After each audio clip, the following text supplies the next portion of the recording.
So I am an avid podcast listener. I listen to podcasts daily, and one of the ones that I really like to catch up on is the Christian Outlook. The Christian Outlook is a podcast that pretty much takes segments and snippets from other shows within the Christian community and kind of puts them together for their episodes.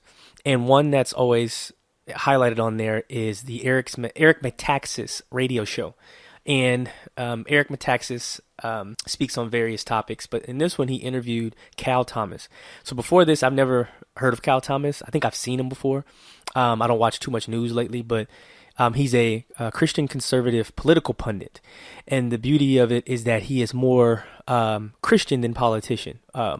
He looks at the issues of the world from a biblical worldview. And it's important to do that because so many look at the issues of the world just from being able to address it by our own might. But these things are all rooted in the Bible. We see good and evil because it's the morality that we have as given by God. Conscious, con means with, science means knowledge. We are with knowledge of good and evil. And that morality is one that many try to ignore, but it's the same thing we know that is given to us by our Creator, God. So I love the way Cal Thomas, he brings up some things in this message regarding his new book that's coming out called America's Expiration Date. And it's pointing to some of the things that brought other major empires and destroyed other empires like, Roman Empire and, all the other ones. But anyway, nonetheless, he's speaking on this one regarding an American revival. What does America really need? Whether you're on the left or right, it matters nothing, because if we're not turning to a holy and righteous God, we're missing the entire point. So check out what he mentions here regarding America must turn to the Lord. It made me want to write my book, If You Can Keep It, and your book is in that line that we're saying things that are not avoidable. In other words, you can look away, but there is no way around it. There is no other way to get prosperity and flourishing and to continue freedom. There is no way. And I would say, don't do it for America or for yourself. Do it for somebody in a country today that has no freedom. They're looking to America to spread this idea. We've been spreading it for nearly 2.5 centuries. We've had the largesse, the wealth to be able to spread it. And if we lose that, as you say, from suicide, what happens to the rest of the world? Well, Eric, I think we need to get off defense, we being those who are followers of Jesus and conservative in our politics.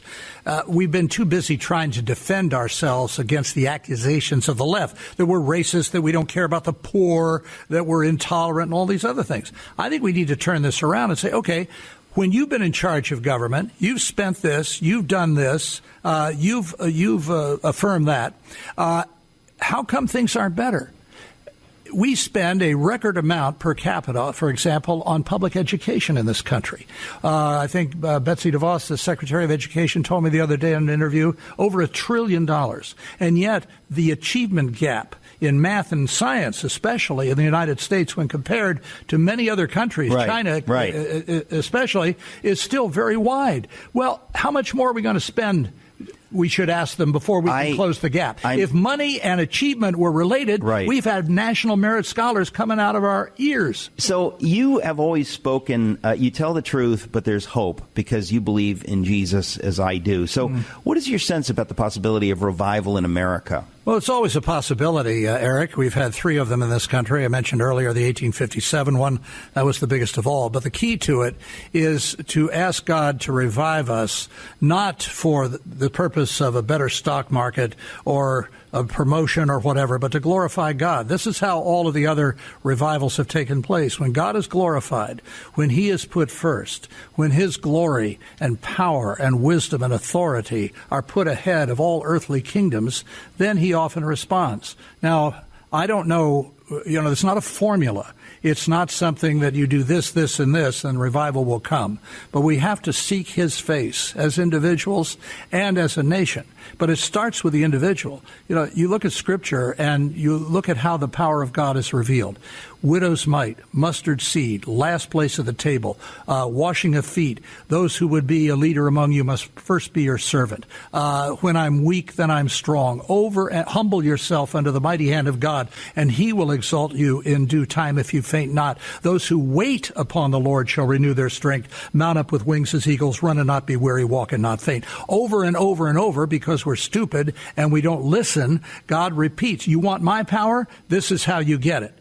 When the disciples asked, can we sit at your right hand? They said, well, that's my Father's will. See, we always put ourselves first, but when we put the Lord first, then some wonderful, powerful things can happen. They certainly happen in our individual lives, and they can happen in our national life. And I can attest to that, and I know you can, and I ought to say that more frequently, that in almost every single blessing that has come my way has not come through any doing of my own. It always comes, I humble myself and I say, Lord, thy will be done. It's the only way to fly. I say this as dramatically and strongly as I can to anybody listening, that what we're saying, it's not a formula. It is fact. It's like saying 1 + 1 = 2. If you go with that, you can't go wrong. Yeah. What we're saying works for everybody. Well, I have engraved on the back of my watch my favorite verse along these lines. 1 Samuel 2:30, he who honors me, I will honor.